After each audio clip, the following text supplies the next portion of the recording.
avant la Coupe du Monde.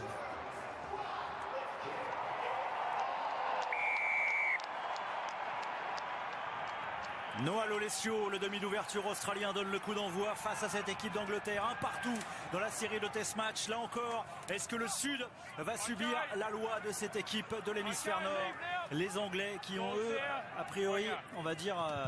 attention avec ce premier ballon contré par McPhillips dans les 22 mètres de l'équipe d'Angleterre. Et voilà déjà les Australiens qui mettent la pression sur leur adversaire. Ah, il n'a pas fait attention Danny Kerr que ses deuxièmes lignes sont très très grands. Mais il récupère la mêlée. Ah, il n'est pas en jeu, hein. C'est-à-dire il met du temps Danny Kerr. Hein. Ah, c'est le jeune Jack Van Poortvliet qui était titulaire lors du deuxième test. Danny Kerr, lui, il était lors du premier et il a failli se faire surprendre sur son premier coup de pied. Ah oui, et puis, c'est bien, ça. Bon, ça va être intéressant de voir comment est cette mêlée australienne qui a tout pour à droite qui va jouer. Ils ont fait rentrer Wilson qui généralement est un numéro 8 avec le Queensland à Brisbane. Et donc là il joue, c'est Valitini qui joue bien en 8 et Wilson joue avant elle côté fermé. Wilson avec son casque rouge, effectivement un numéro 8 impressionnant avec les Reds. Mais aujourd'hui en troisième ligne, on va voir comment il se comporte. En tout cas, premier bras cassé sur cette mêlée. Et donc, c'est Owen Farrell qui peut dégager. Je sais pas. Rhys Hodge, premier ballon pour Rhys Hodge. Farrell. Le coup de pied sur Lolesio. Une petite partie de ping-pong pour débuter cette rencontre. Marcus Smith, ça nous permet de passer en vue un petit peu tous les joueurs. Lui va pas taper. Ah si. Il aura dit, hein. Il avait averti les Anglais avant, et là, les Anglais, il avait averti les Australiens avant, là, les Anglais se sont fait prendre. Je crois que le pilier droit Stewart. Ah non, ah oui, ils sont plusieurs, il y en a 3 ou 4 qui étaient devant le botteur, ils font pas acte de repli, donc ils sont pris. Hors jeu. Ah, les arbitres ont l'œil là-dessus, hein. 4 and 3. Yeah. Got a hold. Rhys Hodge. Il a su. Un joueur polyvalent, mais surtout arrière. Hein. C'est vrai qu'il avait joué avec les moins de 20 avec les Wallabies au poste de demi d'ouverture, mais avec le maillot Wallaby, c'est à l'arrière qui s'est le plus souvent illustré avec un premier lancement de jeu de la part des Australiens avec Nick White qui essaie de coller au ballon, qui inverse pour aller retrouver McPhillips. Nick Frost plutôt, le géant Nick Frost. Enfin, en deuxième ligne, on peut dire qu'ils ont l'habitude, les Australiens, d'avoir des géants. Oh, ils sont outillés. Hein. De toute façon, on va revenir à la pénalité parce qu'ils ne peuvent pas avancer là-dessus, les Australiens, ça m'étonnerait. Et le ballon qui circule bien devant la défense anglaise, on va trouver l'extérieur. Hodge, il a encore une solution à son extérieur, il vient défier, ballon au sol, White. Philippe qui a tardé à donner ce ballon. Ouais. Going backwards there, guys. We're going back.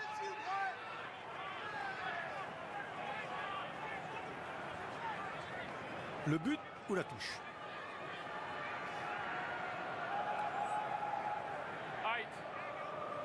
Ouais. Vunipola qui est tombé dans la zone de ruck. On le voit avec Frost. Et il est où Vunipola? Parce que l'arbitre dit que c'est le 8, mais je ne le vois pas. Ah, c'est peut-être après qu'il va plonger.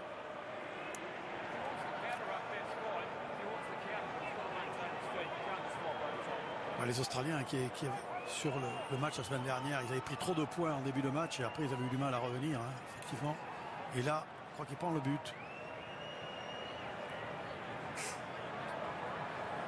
Je me posais la question aussi, Nicolas. L'Australie, elle est qualifiée en football pour la Coupe du Monde?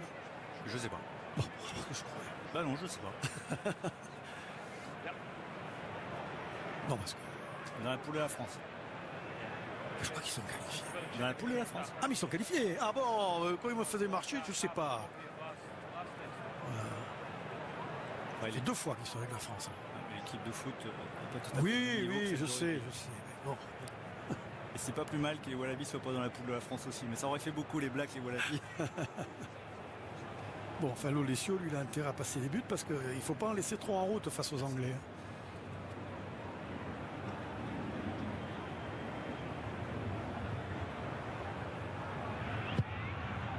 Ça va revenir, non, un ballon qui fuit le poteau extérieur et donc premier échec pour Noah Lolesio, le demi d'ouverture des Brumbies.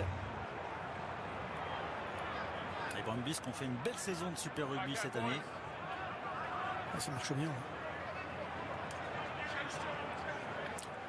Qu'est-ce qu'il fait faire? Owen Farrell et les Saracens. Oh, direct. Ouais, un ballon rendu, il fait Farrell. Ouais, première erreur de Farrell.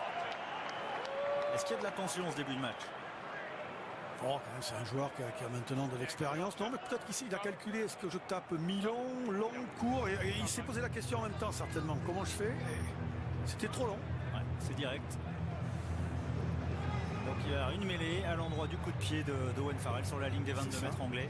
Alors il va y avoir un beau mano à mano entre Tupou, vous voyez, qui enlève la terre de ses crampons face à l'habile Genj. Pilier gauche qui est malin. Les Anglais qui... Alors on voit ce coup de pied, les Anglais qui restaient sur 3 défaites avant leur tournée ici en Australie. Ils ont aligné une 4e défaite consécutive avec le premier match de la tournée. Alors forcément on a commencé à beaucoup critiquer comme souvent dans ces cas-là le sélectionneur Eddie Jones. Il faut dire qu'il est là depuis 7 ans, Eddie Jones, novembre 2015. Mais depuis, voilà, il a redressé la barre avec Nick Wright. Nick Wright qui vient trouver l'extérieur. Il se fait Jack Sear. Oh, la mauvaise passe. La mauvaise passe de Hodge pour Tom Wright. Le décalage était fait. Il y avait Wright qui attendait ce ballon à hauteur. Et... Ah, mais il l'a mis en hauteur. Oui, il l'a mis en hauteur, ouais, c'est ça. Mais pas comme vous voulez. Oh, c'est pas une passe. Fort dommage. Il y avait Tom Wright, il se dit mince, j'avais l'opportunité d'aller marquer mon 3e essai en sélection. Eh bien non, il faudra attendre. Mais ce sont des occasions. Oui, il faut faire attention. Lolesio, celle-ci, oui, à la fin du bal, quand... Et Johnny Hill qui a capté ce ballon, mais derrière, les Anglais reculent.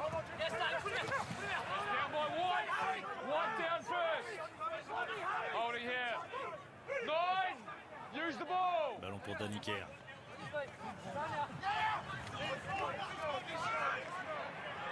Billy Vunipola qui n'avance pas. Ballon toujours disponible pour les Anglais. Passage par le pied pour Kerr se sortir de la pression. Wallaby. Ça n'accélère pas le jeu, ça.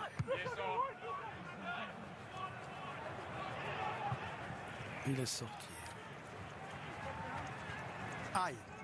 Aïe. Slipper. C'est sur quoi qu'il s'est fait mal? On n'a pas vu. Oh là là, l'épaule en l'air, non? Et le vétéran James Slipper. Oh là là. Il est KO là.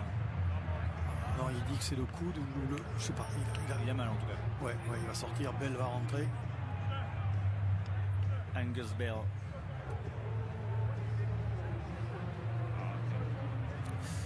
Ouais, c'est difficile de savoir ce qu'il a en tous les cas. Il est pas bien.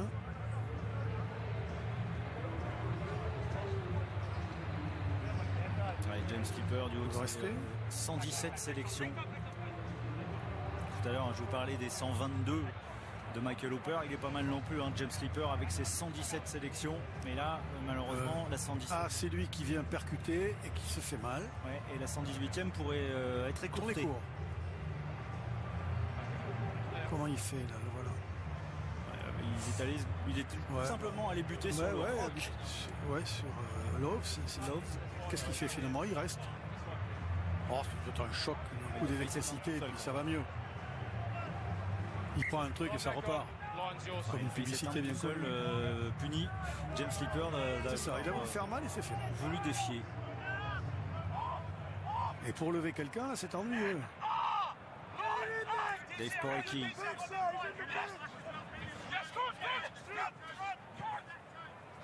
Merci. Et la défense qui monte rapidement, mais bonne circulation. Qu'est-ce qu'il y a eu là-bas? Paul Williams a vu quelque chose. Pénalité. Alors, c'est Johnny Hill. Sachez que, on va en parler maintenant, il y a eu pas mal de polémiques durant la semaine parce qu'il y a eu beaucoup de violence reprochée par les Australiens à l'Angleterre. Il y a eu notamment aussi un coup de Johnny Hill qui aurait pu lui valoir un rouge lors d'un des tests précédents. Alors forcément, Paul Williams doit être particulièrement sensibilisé à ces gestes limites, un petit peu hors champ, hors caméra, et résultat, aujourd'hui, ça ne devrait pas échapper. Qu'est-ce qu'il fait? Parce qu'il continue peut-être à appuyer le plaquage, c'est ce que veut dire l'arbitre. Bah, il ne le relâche pas, quoi. Ouais. Le plaquage irrégulier. Là, ça méritait moins la sanction que la fois où il a mis ses deux mains dans le visage. Je pense qu'il y a eu quand même l'influence de la semaine et la vigilance de l'arbitre qui veut tout de suite empêcher que ça dérape. C'est dommage parce que le mouvement était bon avec Oroibiti. Il n'avait pas entendu le coup de sifflet. Le résultat, c'est une touche à l'entrée quasiment des 22 mètres anglais pour Eki, pour sa 3e sélection. Lui qui a grandi Wilson rugby, fait le ménage en touche. Il a grandi au rugby en Angleterre, Dave Poreki. Et Wright qui inverse. C'est bien les inversions. Le fait avec Tupou. L'inarrêtable Tupou. D'habitude, il est inarrêtable, Daniela Tupou, mais cette fois-ci, il a été stoppé par les Anglais. Derrière, il commet un en avant. Qu'est-ce qu'il c'est la mauvaise passe de Tupou? Ah oui, la passe est basse. Alors, s'il y avait eu essai, je crois qu'on serait revenu au départ de l'action parce que je crois qu'il y a une passe en avant. Mais bon, voilà. Alors, qu'est-ce qu'il fait Tupou? Pourtant, la passe. C'est la passe qui est pas bonne. C'est la passe qui est pas bonne. Et derrière, évidemment, Nick Frost ne peut pas la contrôler. Mais Daniela Tupou, c'est vrai qu'on a tellement l'habitude de le voir percuter. Et il est explosif, évidemment. Lui qui est devenu une star du rugby grâce à un essai marqué avec son lycée. Il y a de cela 8 ans. Il avait fait le tour de la toile. Et le résultat, c'est comme ça qu'il a été repéré. Il avait traversé le terrain, tout simplement.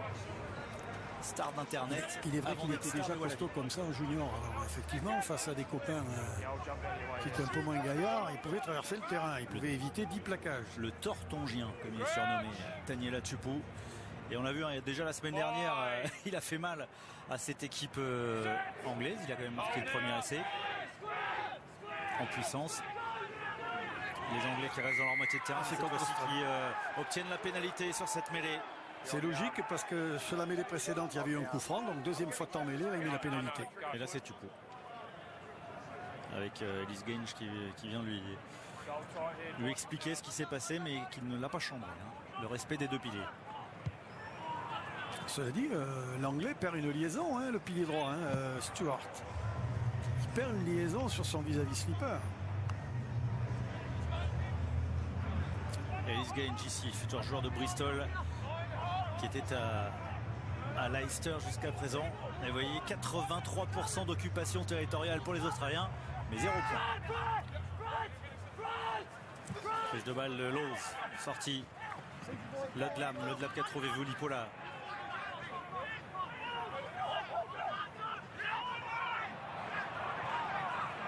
Ballon récupéré encore une fois, nouveau turnover. Tom Wright, il a perdu le ballon. On va revenir à un premier en avant.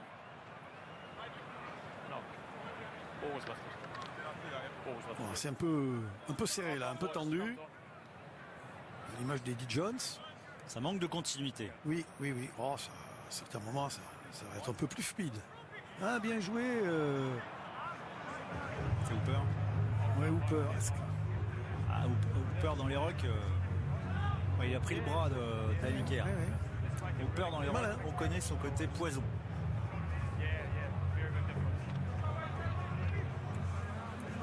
Bon, mais ça ne met pas de volume de jeu. Bon, peut-être sur la mêlée. Un match qui a du mal à débuter. Oui. En termes de rythme. Oui. Alors, quand c'est Samu qui joue en numéro 8, souvent c'est efficace. Parce que sur les mêlées, il n'hésite pas à partir. Là, je ne sais pas si Valentini a la même facilité pour jouer les ballons comme ça en numéro 8. Quoique tout est bien pour jouer éventuellement sur la droite, même si Wright, vous voyez, les droits s'est mis derrière dans l'axe de la mêlée. Bon, ça c'est une ruse. Il y a beaucoup de joueurs des Brumbies parce que je vous le disais, cette année la franchise des Brumbies a été performante et donc forcément du côté de Dave Rennie on essaie de s'appuyer sur une équipe qui a des automatismes avec notamment Nick Wright ici, lui qui a porté les couleurs de Montpellier pendant 2 saisons. Kerevi dans l'axe du terrain qui avance, qui fait mal à la défense, ballon disponible pour Wright. Lolesio, le retour intérieur pour Valentini. Wright encore, bien pris par Marcus Smith et par Ludlam.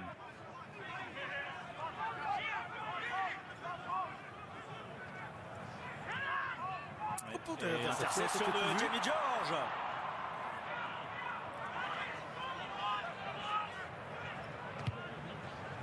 Petit coup de pied par-dessus qui renvoie les Australiens dans leurs 22 mètres. Oh, puis il était temps. Il l'a fait comme il faut. Il attendait Tom Wright avec beaucoup de lucidité. Ouais, pour Ricky qui fait le.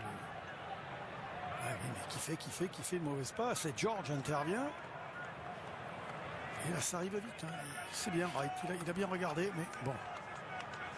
Jamie George qui fait partie de ces joueurs qui a été titulaire avec les Lions avant de l'être avec l'équipe d'Angleterre.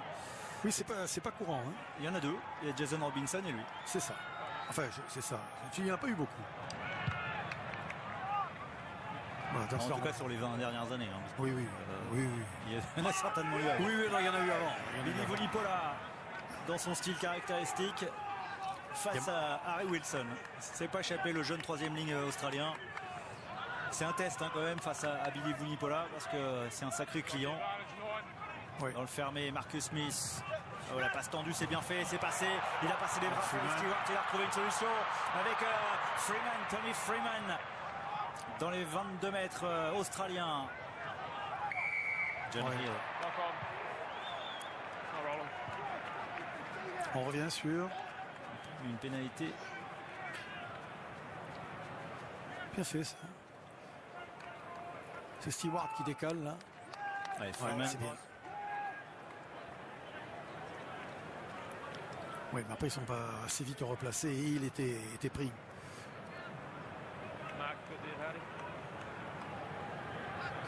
Johnny Hill qui après avoir fait les belles heures d'Exeter, notamment un doublé championnat Coupe d'Europe, jouera du côté de Sale la saison prochaine.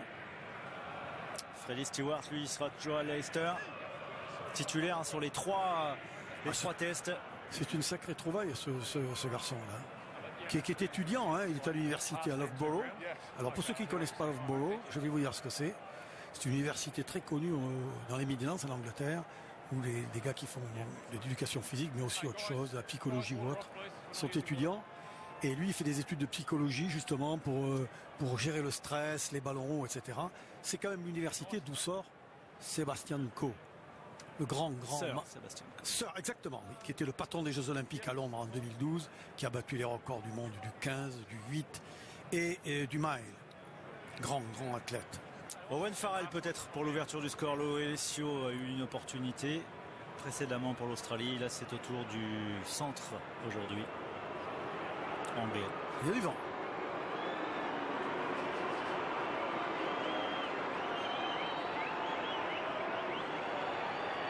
Sifflé quand même, hein, légèrement. Public australien qui... C'est fini tout ça. À part en Irlande, vous savez. Hein.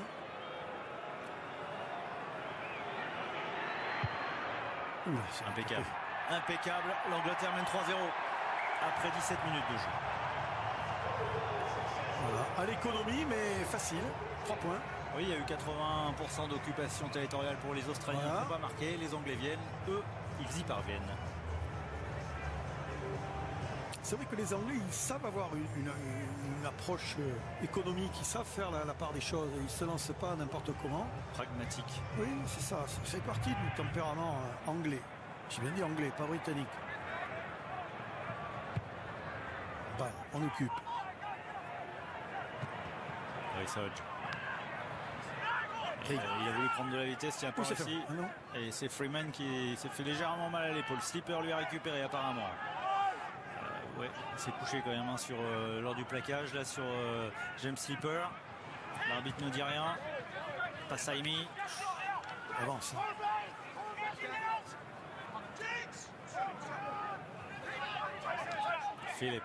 Matt Philip.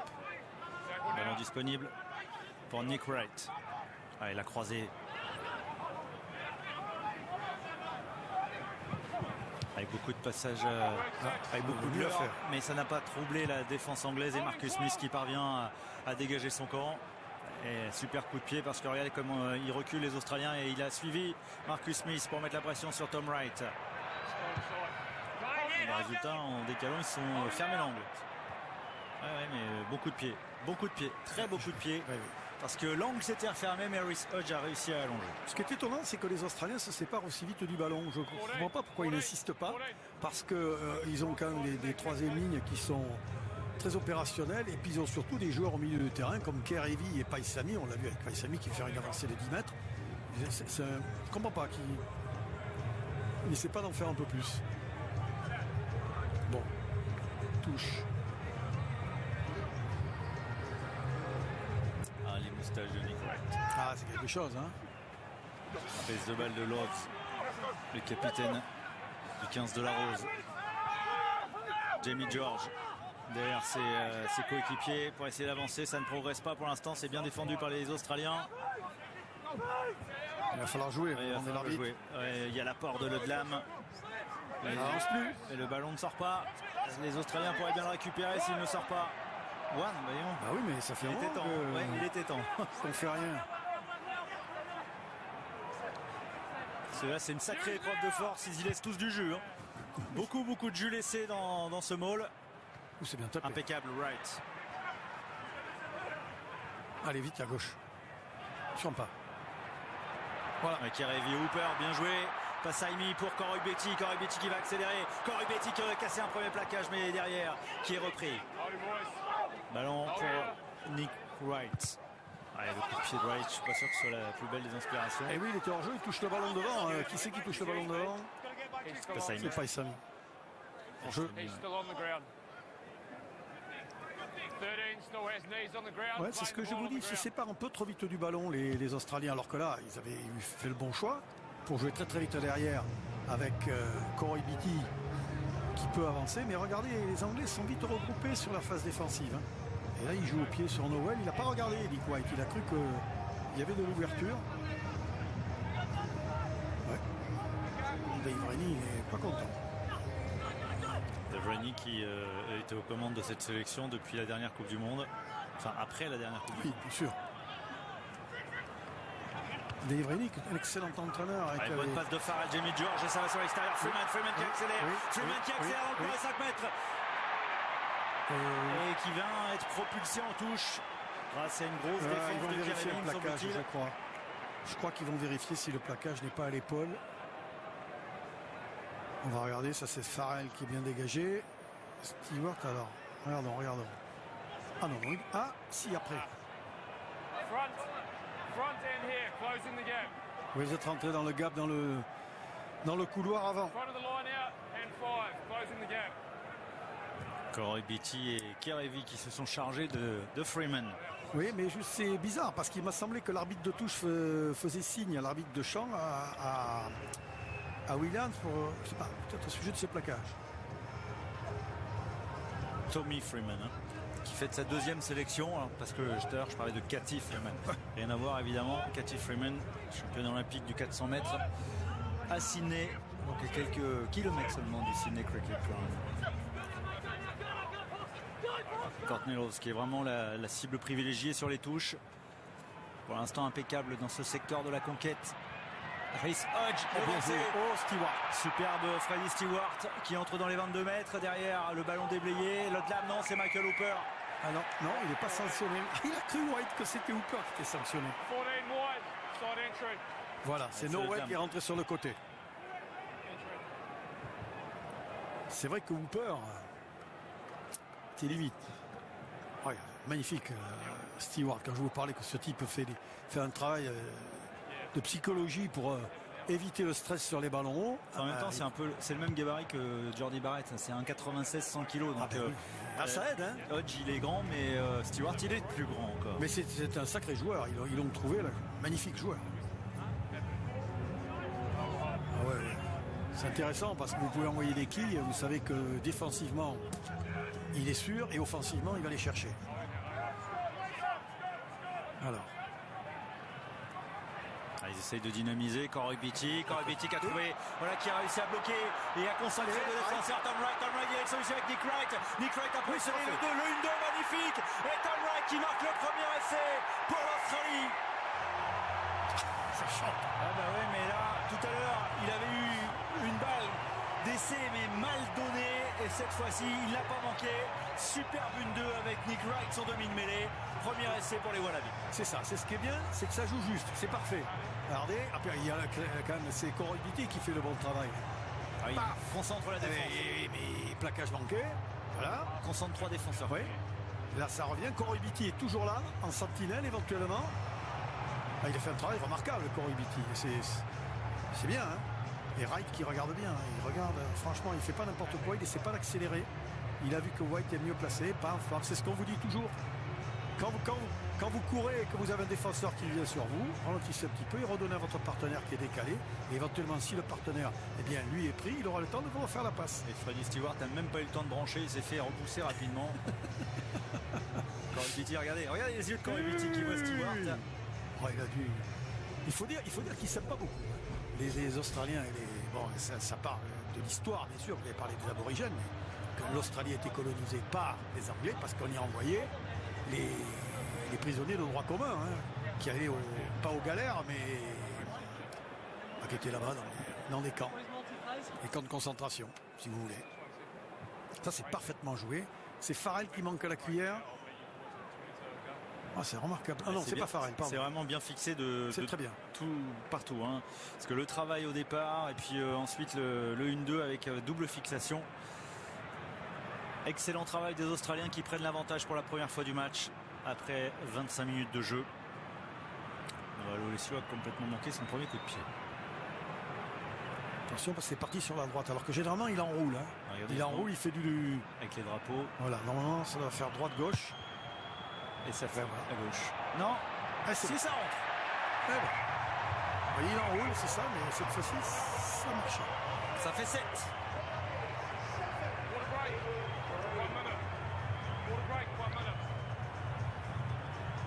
Donc ça part sur une touche, on s'en rappelle, hein, cet essai. Tom Wright, le joueur des Brumbies, lui aussi ancien trésiste. Bon, il y en a beaucoup dans cette équipe, tout comme cet homme-là. Alors, mais ils passent tous, grosso modo à l'école, vous y jouez de toute façon au 13. La différence, c'est que Koroibiti, il a été international pour les Fidji. Oui. À 13. C'est vrai qu'en Australie, les joueurs qui n'ont pas fait de 13 sont assez rares. Bah, ou alors du footy. Oui, du footy, oui. Enfin, ceux souvent, qui sont petits, ce qui explique souvent, voilà, oui, parce que Wright c'est pas le plus grand, mais ce qui explique souvent leur capacité à prendre les ballons, les Australiens, parce qu'ils ont vraiment l'habitude de ce genre de jeu, mais ils sont tombés sur un os avec Freddie Stewart, qui lui n'a pas fait de 13, ni de footy, autant que je sache. Mais il travaille ça. Samu Kerevi, lui aussi fidjien, à la base, originellement, puisqu'il a été international des moins de 20 ans avec les Fidji. Que se passe-t-il? Ah, il y a quelque chose. Ouais, quand on ne montre pas, c'est que ça ne montre pas la télé. Le renvoi d'Owen Farrell sur Koroibiti. Allez, on repasse à 3 là-dessus. Wilson.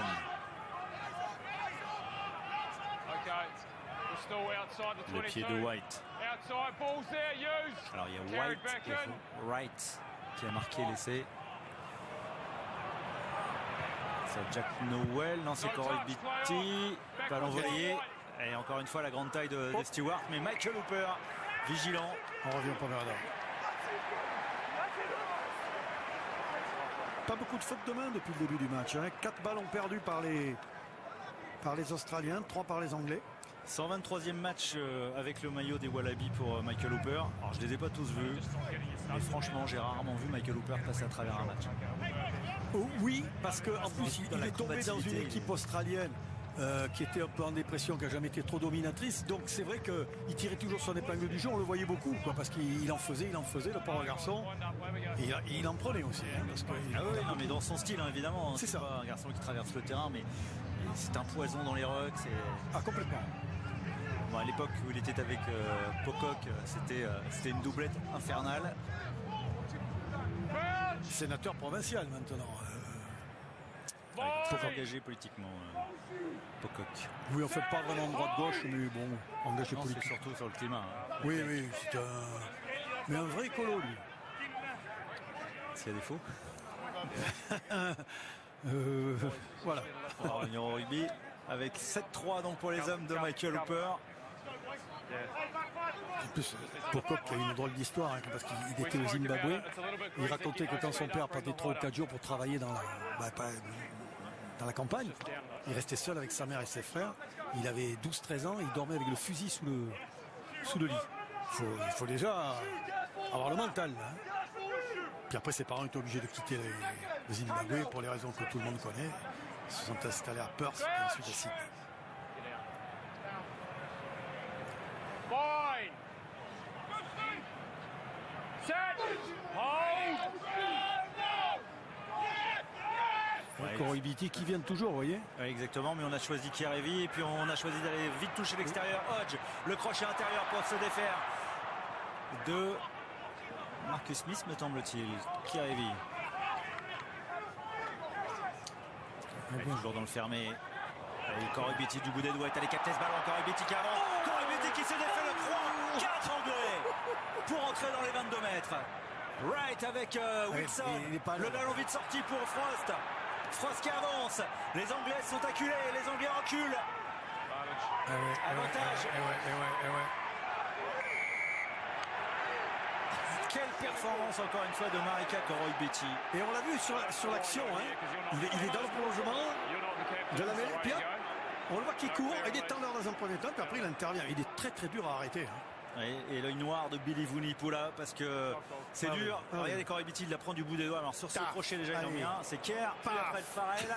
Puis il y a Billy Vunipola qui court en poursuite. Stewart. Et il faut le plaquage d'Owen Farrell revenu pour stopper cette charge héroïque de Corey Beattie. Ah, c'est un joueur intéressant parce que vous pouvez jouer facilement derrière lui. Hein. Au Japon, hein, cette saison, Corey Beattie. Regardez l'œil noir de Vunipola. Oui, mais l'œil noir, c'est vers l'arbitre. Hein. Il pense que lui, il fait pas faute. Billy Vunipola, qui n'était pas sélectionné l'année dernière pour le tournoi avec l'équipe d'Angleterre, qui retrouve sa place désormais. Et Eddie Jones en a parlé cette semaine en disant que il a travaillé et il a mérité de récupérer sa place. Mais il faut dire aussi qu'il faisait partie de cette équipe des Saracens, qui n'était plus en première division. Donc, mais il semblait, je dis bien, que Eddie Jones voulait couper avec ses joueurs de fort tonnage, qui effectivement amenaient de la puissance, mais qui amenaient moins de vitesse d'exécution. C'est pour ça qu'il prenait Underhill ou qu'il mettait, il y en avait un, je ne me rappelle pas son nom, mais qui sont des avant-ailes. Curry, il a fait jouer aussi Curry avant, numéro 8. Et Underhill, Curry, ils sont blessés. Voilà. Mais il avait quand même amené Vunipola d'entrée pour le faire jouer. Bon, là, il faut que ça tourne dans le bon sens. Ah, c'est tendu et ça permet aux Australiens de prendre 7 points d'avance.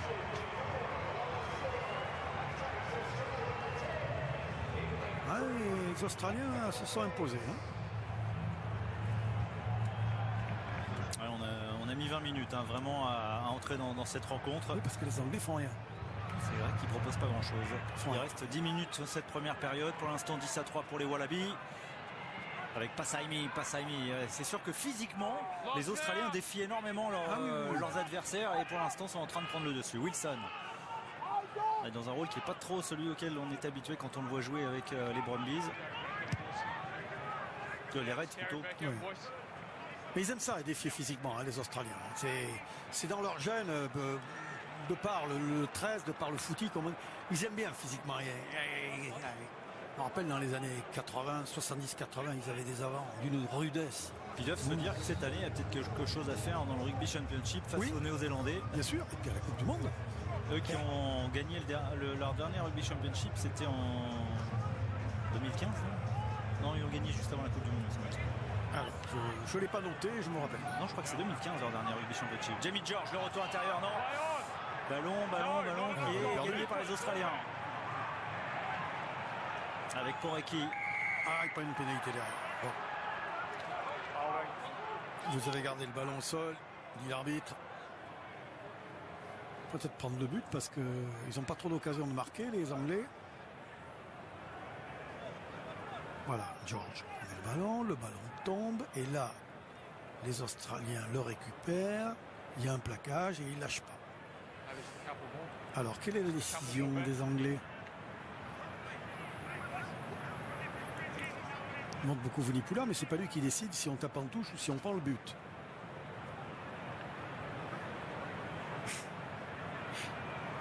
Bon, il prend le but. Je profite de ce petit intermède aussi pour rappeler à nos amis du rugby français que nous avons perdu dans la nuit un grand joueur irlandais. Je n'ai pas pu vous le dire pendant le match Nouvelle-Zélande-Irlande parce que je l'ai appris, il est mort dans son sommeil. Le grand talonneur Ken Kennedy, qui est mort en Connemara. Voilà, c'était un personnage extraordinaire du rugby irlandais, médecin, gynécologue. Il nous a quittés, 81 ans. Bon, salut Ken.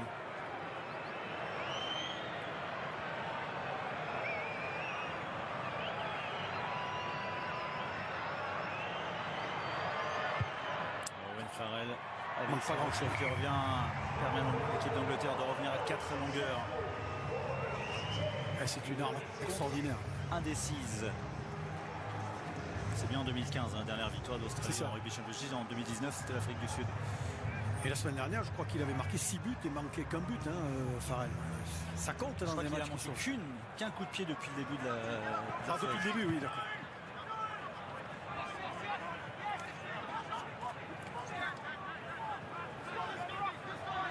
Ils viennent bien les chercher, les Australiens. Ils sont plus combatifs quand même que les avants anglais. Justement, la précision du jeu au pied de Owen Farrell peut aussi peut faire la différence dans une rencontre qui est serrée. Et Danny Kerr sur Hodge. Lolesio. Lolesio est avec Marcus Smith. Il se défait de son vis-à-vis. Dans le fermé, Nick Wright avec Kerevi pour Wright. Pierre Azan de Wright.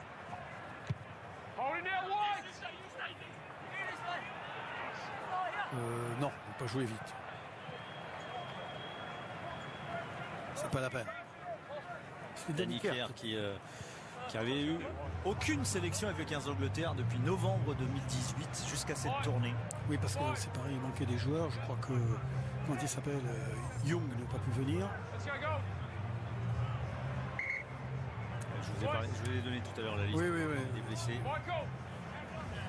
Enfin, Kerr, c'est une valeur sûre pour lui, pour aller jouer une équipe comme l'Australie. C'est bon, on ne part pas dans l'inconnu.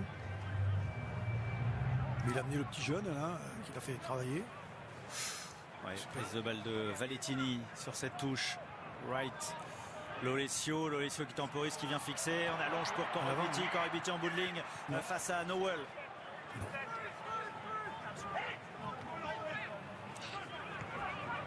Bon plaquage de la part de Nowell pour stopper Corabiti. Lorsqu'il a de la vitesse, Corabiti, il est difficile à arrêter. Freeman.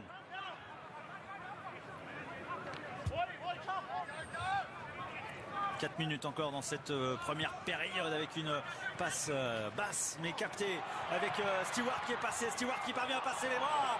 Oh, il y avait Guy Porter derrière. Lui aussi, un des nouveaux, Guy Porter. Match particulier pour lui qui est né en Australie et qui est titulaire pour la deuxième fois et qui est sélectionné tout simplement pour la deuxième fois avec cette équipe d'Angleterre. Aïe. Il y a des fautes de main en ce moment. James Slipper. 18 matchs de Coupe du Monde pour James Slipper. Il devrait faire la prochaine normalement. Regardez Tupou. Comment ça se fait? Il ne s'attendait pas. Oui, c'était pour Valentini le ballon surtout. Donc il ne s'y attendait pas, Slipper. Il ne s'y attendait pas, mais il doit s'y attendre. C'est ça. Les exigences du rugby moderne. Parce que Tupou, il est que solide et costaud. Il est aussi malin. Van Borfleet, il va entrer donc. Ah oui, il s'est blessé. Apparemment non. Il n'a pas l'air blessé, Danny Kerr. Il a plutôt l'air déçu. Ah, mais alors il l'aurait fait sortir. Alors le jeune demi-mêlée de Leicester qui fête sa 3e sélection avec le 15 d'Angleterre. Lui qui a gagné le tournoi Destination des moins de 20 l'année dernière. 21 ans. Jack Portsfleet. Enfin, Van Portsfleet. Oui. Très, très surprenant cette décision d'Eddie Jones. Attention, c'est la 3e fois qu'ils sont sanctionnés en mêlée, les Australiens. 2 coups francs, une pénalité. Slipper qui est stigmatisé pointé du doigt par le réalisateur australien. Ah mais il a mis pénalité, c'est pas un coup franc. Ah j'écoute, il m'a semblé que c'était un bras cassé. Moi aussi, il me semblait avoir vu. Ah ben vous aussi, hein. Et avec un buteur de la trempe de Owen Farrell, ça pourrait permettre aux Anglais de revenir à une longueur seulement. Surprenant là, Ou alors est-ce qu'il a mis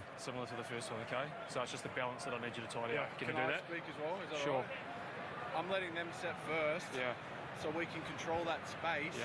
After we're set. Explication entre Porecki et l'arbitre. Il estime que là, visiblement, Porecki, on lui laisse pas l'espace pour se mettre, et donc il a dû, je sais pas quoi faire, et c'est lui qui est sanctionné. C'est pas Slipper. Mais il m'a semblé qu'il avait dans un premier temps un bras cassé, mais comme il savait qu'il avait mis une pénalité, il a dû après lever le bras. Ça va être ça. En tous les cas, but pour Farrell.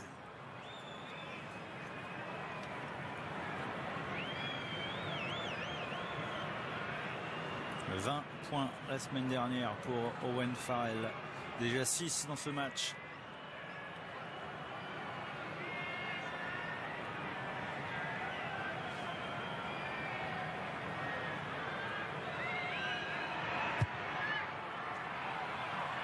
Et ça reste. Ah non, sortant.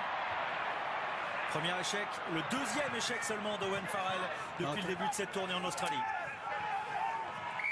Eh oui, ils se sont rendus. Ah oui, alors ça c'est clair. Si vous voulez lui redonner une chance, voilà, c'est fait. Ils sont gentils ces Australiens quand même, pour remettre le buteur en confiance. Tout de suite, ils ne veulent pas faire de peine à la reine Elisabeth, c'est pour ça. Tout de suite lui redonner l'opportunité. Ah oui, mais là on l'a vu, alors c'était net. White va au sol, et là on voit que ça plonge de tous les côtés. Alors, c'est clair, puis il garde le ballon. C'est Slipper encore qui arrive sur le côté du droit à droite. Il fait beaucoup de fautes là. En revanche, cette fois-ci ils ont choisi la touche. C'est Courtney Lawes sans doute en accord avec Owen Farrell qui a dû prendre cette décision. Essayer d'aller prendre l'avantage juste avant la mi-temps. Ouais, le réalisateur se met sur lui. C'est peut-être un peu trop facile que ce soit sur lui. Parce que vous avez vu que c'est Hill, numéro 5, qui a pris la décision, qui a dit on fait ça, ça et ça. Et tout le monde a opiné du chef. Voilà, ça a changé. C'était pas lui évidemment. Avec le ballon porté, ça avance pour les Anglais. Le diam stoppé à quelques centimètres de l'embut australien. Les Anglais pour essayer d'aller marquer leur premier essai, prendre l'avantage de bras tendu de Paul Williams. Avantage en cours pour le 15 de la Rose. Bilivu Nipola. Il n'avance pas. Ludlam à nouveau. Ça avance. Ballon sorti. Farrell. Freeman. Il va y aller. Freeman. Non. Quelle défense des Australiens. Mais il y a toujours un avantage en cours, je vous rappelle, avec Stuart. Je crois que c'est Kerevi qui a défendu de la sorte sur Freeman. C'est un haut fait de résistance, c'est ça. Formidable. Courtney Lawes, il allonge le bras, non. Il n'a pas pu allonger. Gaines stoppé à quelques centimètres. Encore faute. Attention à multiplier les fautes devant la ligne, ça pourrait être un carton. Il pourrait y avoir essai et carton pour les Anglais. Voici l'essai de Freddie Stewart. Son 4e déjà en 13 sélections avec le 15 d'Angleterre. Les Anglais repassent devant. Difficile de l'arrêter. Déjà, ça a été un exploit d'arrêter 2 fois le porteur de balle devant l'embut. Et là, il ne peut pas donner à son pote, donc il se retourne pour ne pas saccager l'action. Cette superbe défense. C'est Wright après. Et là, c'est impossible de toute façon. Ouais, les Australiens qui ont cédé là, sur la fin de cette première période. Une pénalité, on prend la touche là-bas, on reprend beaucoup de fautes pour les Wallabies. Résultat, les Anglais en profitent. Et bon choix, ils n'ont pas pris les 3 points, ils ont décidé d'aller jouer en touche. Et plusieurs temps de jeu plus tard, ils prennent l'avantage, ils reprennent l'avantage dans ce match. Un avantage qu'ils avaient cédé à la 25e minute sur l'essai de Tom Wright. Oui.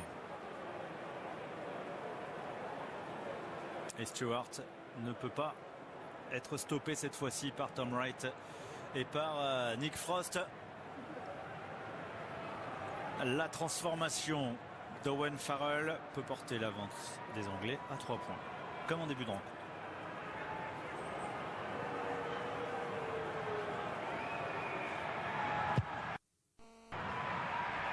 Okay. C'est encore un échec pour Will Farrell, donc on en reste à ce court avantage pour les Anglais à la mi-temps. Un petit point, 11-10. Coup d'envoi de la seconde période donnée par les Anglais. Un point d'avance pour le 15 de la Rose. Un partout dans la série, l'opportunité pour les Anglais de s'imposer en Australie. Les Australiens qui récupèrent une première pénalité. Les Anglais qui ont déjà gagné une série en Australie. 3-0.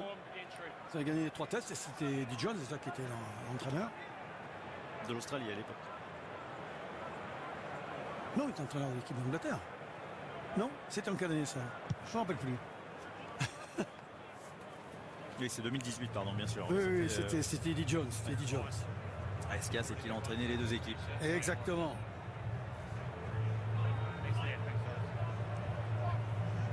Vous savez que nous, dans l'histoire, les Français, on a gagné qu'une série.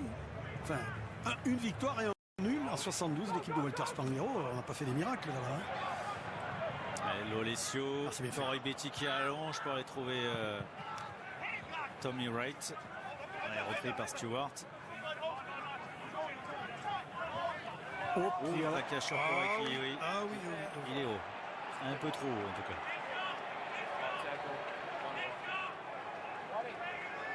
Ah oui, regarde le ralenti derrière toi, tu vas voir, tu l'as bien pris haut.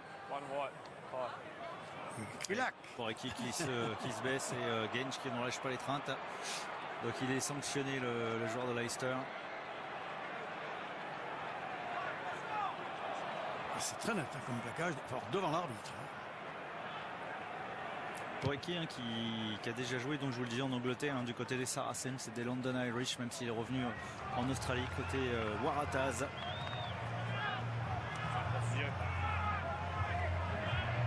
Visiblement, le capitaine de touche, je crois que c'était Loves, c'est pas Loves, c'est vraiment Hill le capitaine de touche. C'est lui qui a désigné 4 sauteurs, enfin 4 joueurs en touche. Allez, ballon dévié par Matt Phillips, on va vite chercher l'axe avec Valentini. Inversion encore une fois, Slipper. Un fou sur Hill, mais le deuxième ligne anglais solide et le stop.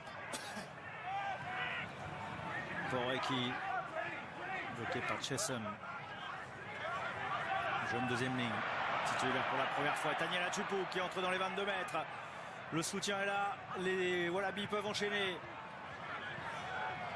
Saimi. Il est difficile à arrêter, parce que même Tom Wright. Ils ont vraiment des 3 quarts très entreprenants, qui bougent beaucoup, qui se sollicitent. C'est intéressant justement pour cette équipe d'Australie. Et attention à Atupu si proche des lignes. Wright. Pour repartir. Encore Ubiti, mais bonne défense de la part de Jack Nowell. Vigilant face à Corey Betty. Lorsqu'il n'a pas de vitesse, il est plus facilement arrêtable. Ils ont reculé, les Australiens. Paisami, de nouveau, fait l'effort pour entrer dans les 22 mètres. Lolesio avec Wilson. Stoppé par Vunipola. Pas mal comme travail. Kerevi, un raffut sur Smith, mais les Australiens ont du mal à avancer. James Slipper. Oh là, le débrayage. Wilson, il est allé trop loin. Mais oui, et là, Wilson, emporté par sa fougue et son inexpérience. C'est Slipper encore qui s'est mis à la faute? Non, c'est Wilson. C'est Wilson. Ouais, d'accord. Dommage, c'est une excellente occasion pour les Australiens. Ils ne profitent pas. Wilson qui a 3 ans était en finale du championnat du monde des moins de 20 ans face à l'équipe de France. Finale perdue à Rosario. Et qui désormais porte le maillot de l'équipe nationale d'Australie. Et une séquence d'1 minute 20. Ouais, qui se conclut par une pénalité contre eux. Et oui, parce que pourtant tout était bien fait. Dans l'alternance, c'était plutôt bien fait. En conquête, en tout cas en touche, les Anglais sont parfaits. Ils n'ont pas perdu, hein, si Non, ils n'ont pas perdu. Wright. Wright qui estime que Freeman l'a touché en l'air. Ce qui n'est pas l'avis de l'arbitre. C'est compliqué pour Paisami qui va rentrer. Paisami qui vient défier. Chaque fois. Et il avance, parce qu'il y avait quand même Courtney Lawes sur le râle. Et il a continué à avancer. Van Poortvliet. Sort de ses 22 mètres. Encore de la pression parce qu'il y a qui? Il y a Stewart. Et Stewart, ça fait 2 fois qu'il prend le dessus sur Rhys Hodge dans les airs. Jamie George qui avance. Marcus Smith, Courtney Love, Farrell. Bonne circulation, même si ici la passe n'est pas assurée. Jack Nowell qui se remet sur ses appuis pour attendre le soutien. C'est bien fait de la part du jeune ailier. Gagné, pas gagné, gagné, pas. Ah non, c'est bon. Les Anglais ont conservé. J'ai été gentil avec Nowell en disant jeune ailier d'Exeter. Oh, il est pas vieux. Voilà, il a proche des 30 ans quand même.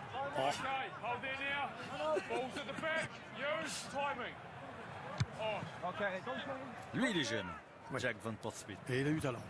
Et en avant de Lolesio à la réception du ballon.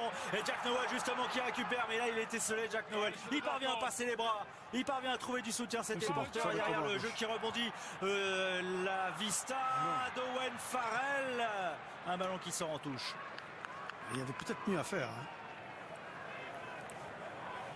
Mais bon, ils veulent presser. Visiblement, leur objectif c'est d'aller jouer dans le camp adverse, de les tenir, pour éviter de prendre des contres dans leur propre terrain.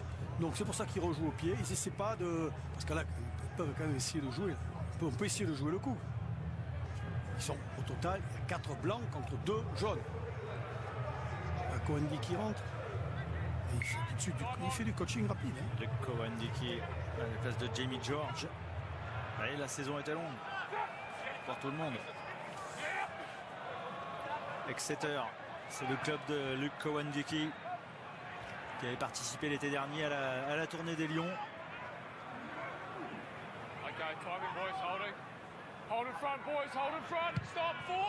Au contraire de Jamie George.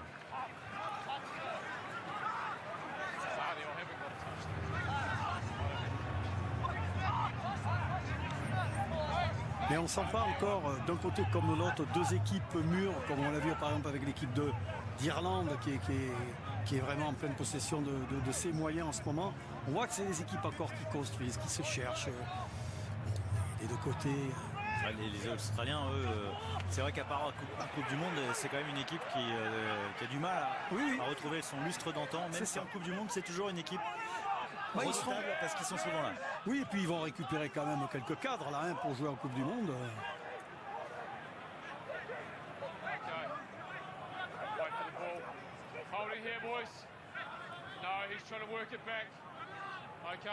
Toujours ce point d'écart, aucun point inscrit en cette seconde période.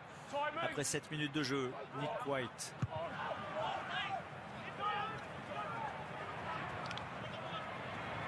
Stewart, c'est Michael Hooper qui n'a pas lâché. Vunipola. C'est bon ça, c'est bon. Ellis Gage là qui est allé plein fer et qui permet à son équipe d'avancer. Nowell.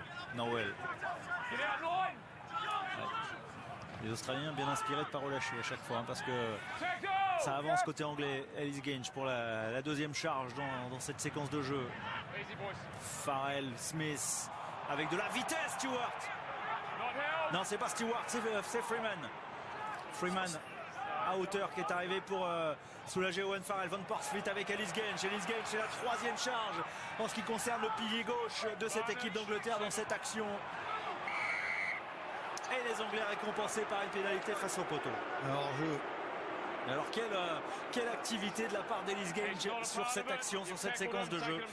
Pendant que touché au doigt.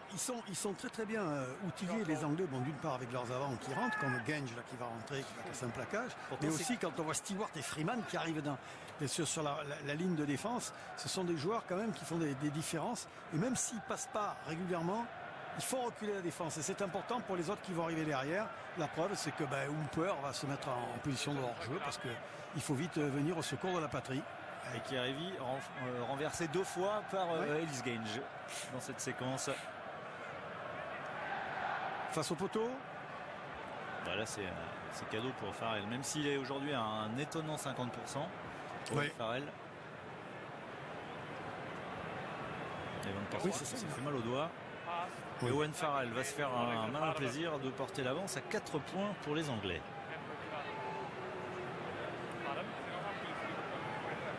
Et vous avez beau être Owen Farrell, vous avez vu toujours cette routine importante du buteur pour se mettre dans les conditions idéales pour aller chercher 3 points supplémentaires.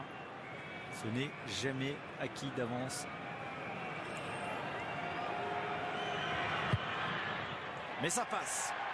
Ça fait 14. Contre 10 pour les Australiens.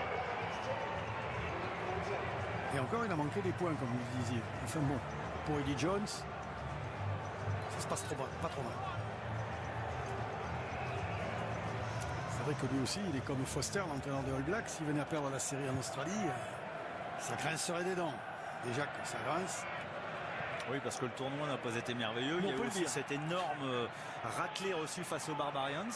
Ils ont quand même pris 50 points. Hein, donc,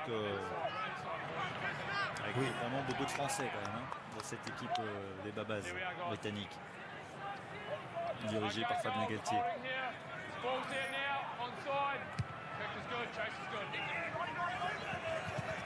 Cette fois-ci, il est le premier, Rhys Hodge. Le contest gagné, c'est gagné par Cowan-Dickie. Freeman, le petit coup de pied à suivre derrière. Et la défense australienne qui recule. Ballon qui fait l'entouche. Allez, les avants australiens qui peinent. Hein.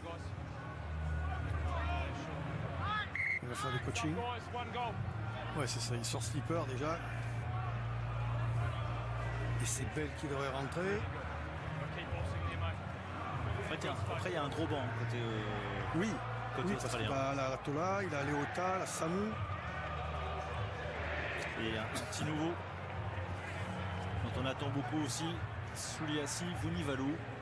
Encore une ex-star du 13, on le verra plus tard. Là, c'est Alalatoa qui est entré. Il fait rentrer les deux. Gus Bell et Alalatoa. Il fait sortir Tupou, mais peut-être pour le faire rentrer aussi en fin de match, alors c'est pas impossible. En revanche, Porecki est resté au talonnage. Ça avance pour les Australiens. Ils ont gagné 5-6 mètres sur cette touche. Un arrêt, il va falloir le jouer. C'est fait. Karivi, il a envie d'aller défier parce qu'il s'est retrouvé 2 fois sur les fesses face à Gay. Il passe pour Corey-Betty est pas facile, mais Corey-Betty parvient à repasser les bras. Non, il a mis le pied en touche. Ça, c'est une bonne passe. Parce que vous êtes obligé d'attaquer le ballon et donc vous êtes en pleine vitesse pour filer un coup de rein et sortir de la prise d'un plaquage. C'est peut-être mieux. Hein. Ah, j'aime bien moi ce genre de passe. Alors, elle est un peu basse peut-être, mais enfin bon, ça vous permet quand même d'éviter le plaquage. Mais là, ça n'a pas marché. Encore le changement.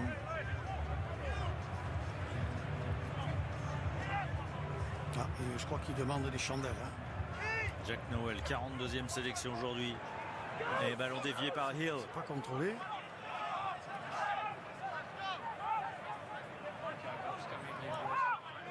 On vous rappelle qu'à 17h, Afrique du Sud reçoit le Pays de Galles, les Gallois qui ont gagné pour la première fois en terre sud-africaine la semaine dernière. Donc là aussi, il y a un partout. Tout comme à 21h10. Sur Canal Plus décalé, c'est sur Canal Plus, hein, Afrique du Sud, Pays de Galles, et sur Canal Plus décalé, Argentine-Écosse à 21h10 pour le dernier des 4 test matchs de la journée. Pour l'instant, les Européens sont à une victoire aujourd'hui, et une victoire dans les séries, et ils sont capables de faire un grand chelem inédit dans l'hémisphère sud. Pour ça, eh bien, il va falloir que les Anglais d'abord confirment leur victoire aujourd'hui en Australie, et puis après, charge aux Gallois d'aller réussir un exploit. Il faudra faire un exploit. Et puis aux Écossais. Mais en tout cas, c'est bien parti pour les Anglais avec Ollie Chessum. Chessum qui a gagné une dizaine de mètres. Mais oui. Non, il a gardé le ballon. Ah, il estime qu'il a gardé le ballon. Oui. Ollie Chessum. Ah, c'est une belle révélation ce joueur aussi. Hein, qui a débuté pendant le dernier tournoi Destination. Ouais. Ah oui, il avait été plaqué et était tenu. Mais ça arrive tellement souvent ce genre d'action que ça serait mieux que ce soit sifflé plus souvent parce que ça n'est pas toujours. Hein. Ah, oui. Oui, d'accord. C'est normal que ça le soit. Hein. Oui. Ah ben oui, c'est la règle. Ouais, pour l'instant là, Marcus Smith, il était bloqué par. Oui, il ne pouvait pas venir au soutien, c'est impossible. Ah, il le pousse. C'est vrai que pour Eki, là, c'est pas terrible ce qu'il a fait.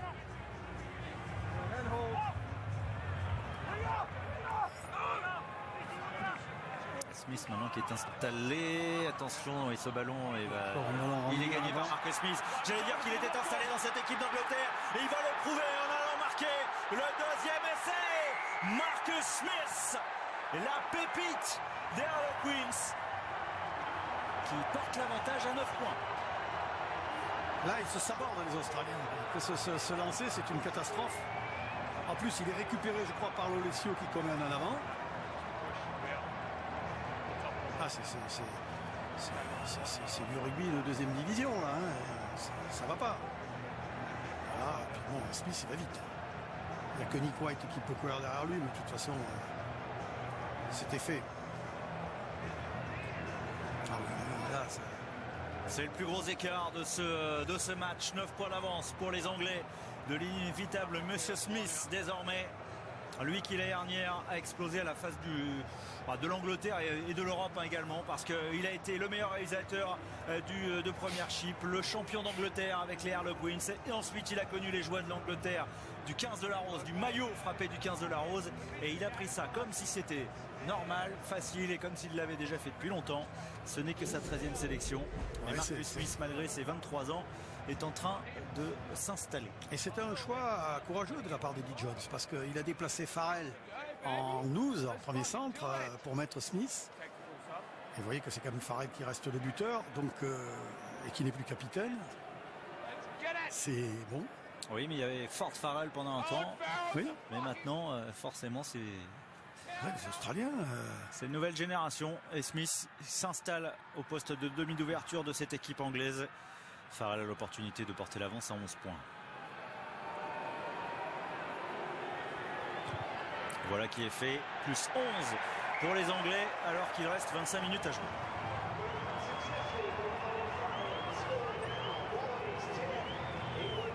Ils peuvent pas, étant donné qu'ils ne se procurent pas beaucoup d'occasions, les Australiens ne peuvent pas se permettre non plus de donner trop de points à l'adversaire. Hein.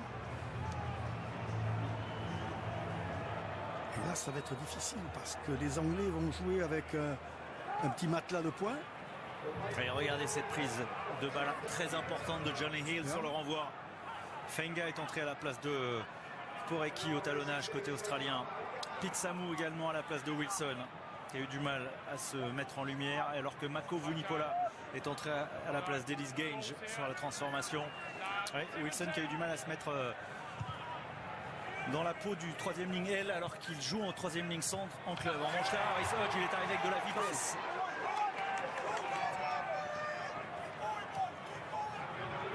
Ils défendent bien les Anglais, il leur bouche tout, hein. Il leur bouche tout, ils ont couper les extérieurs. Donc il va falloir jouer un petit peu dans l'axe, il va falloir un peu aller casser ce rideau. Est-ce qu'ils ont les avants pour le faire? C'est pour ça qu'ils ont fait rentrer Samu. Latoa qui avance. Lolesio qui a trouvé une solution. C'est bien fait avec Nick Frost, mais gros plaquage de la part de Cowan-Leakey pour éviter aux deuxième ligne de franchir, et la faute de main derrière qui met un terme à cette action. Là, il y avait une opportunité pour les Australiens. Oui, mais c'est difficile effectivement d'enchaîner dans l'axe très vite. Vous êtes sur la ligne de défense et des premiers plaqueurs. Et donc, ils contrôlent mal. Hein. Donc, c'est des fautes techniques. Tout à l'heure, la touche qui n'est pas assurée, qui permet à Smith d'aller marquer. Maintenant, vous êtes sur une phase de domination. Vous redonnez le ballon à l'adversaire. Donc les Anglais, fautes de main, c'est le rythme, sont australiennes. Beaucoup trop de ballons rendus par les Australiens, de ballons perdus. Oui, ils en sont à 11 hein, contre 6 aux Anglais.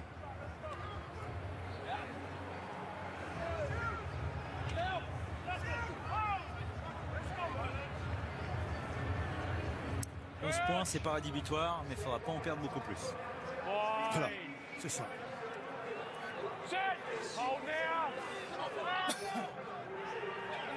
Le ballon est sorti par Van Porfletti, sous pression, et Samu s'est remis sur ses appuis. Et le ballon gagné par les Australiens. On la voyait venir, la pénalité.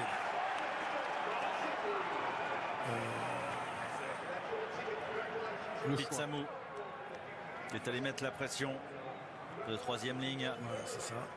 Le demi de mêlée, le jeune, il ne s'est pas méfié. Il faut dire que bon. Pete Samu qui a marqué son premier essai international lors du premier test face à cette équipe d'Angleterre il y a 15 jours. Alors le choix des Australiens, est-ce qu'ils vont aller prendre 3 points? Non, ils décident d'aller chercher la touche.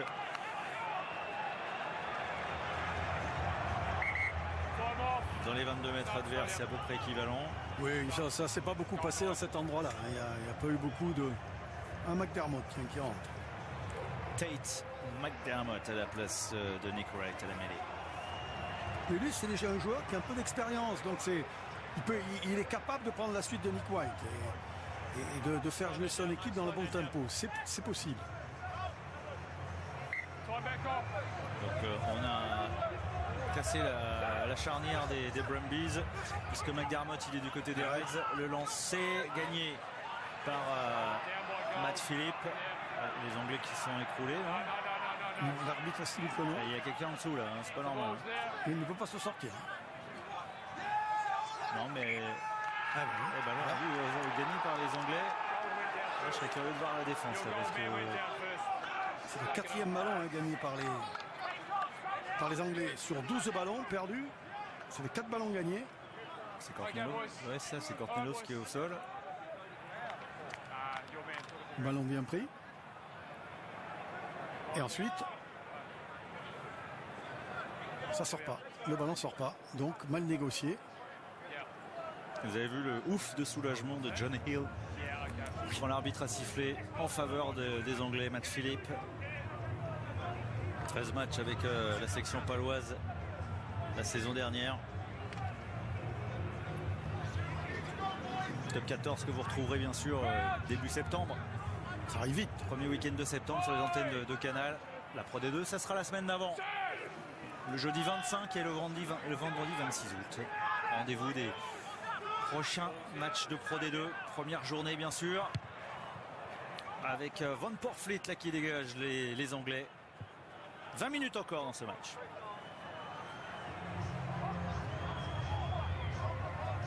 Les Australiens qui n'ont pas cette capacité pour le moment à dominer les matchs, à vraiment mettre leur adversaire sous leur coupe, c'est assez étonnant. Et pourtant il a fait beaucoup de changements, enfin, il essaie de beaucoup de joueurs, l'entraîneur, et ça ne marche pas.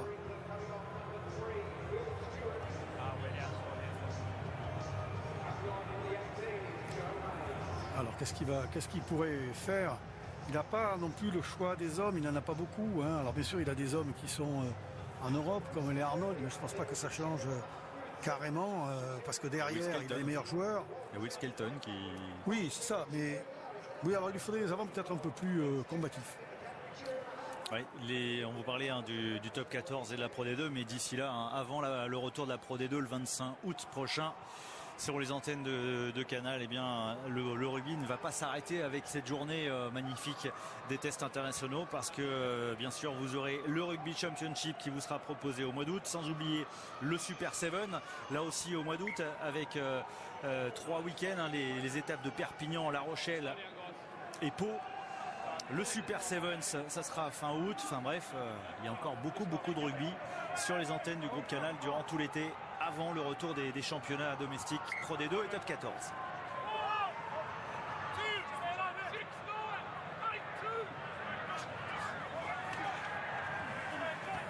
Allez, c'est joué rapidement McDermott avec Gusbel et Paisami qui avance encore une fois. Valettini, McDermott, Kerevi. Ça avance là côté australien, plus percutant, mais ballon ralenti, ballon très bien ralenti par les Anglais. Et peut-être McDermott est obligé de se jeter, donc il va falloir suppléer au poste. Avec un gros combat entre Fenga et le Glam. Est-ce qu'il le joue à la main ou est-ce qu'il prend une mêlée? Ou est-ce qu'il prend une touche? Vous avez vu Marcus Smith effectivement, qui a essayé de ralentir ce ballon dans les mains de tête McDermott, et puis derrière Fenga, Ludlam. C'est de la lutte gréco-romaine. Prends la touche. 8 pénalités concédées par les Australiens, 10 par les Anglais. Pour l'instant, ça ne porte pas préjudice au score anglais. Les hommes d'Eddie Jones qui mènent de 11 points.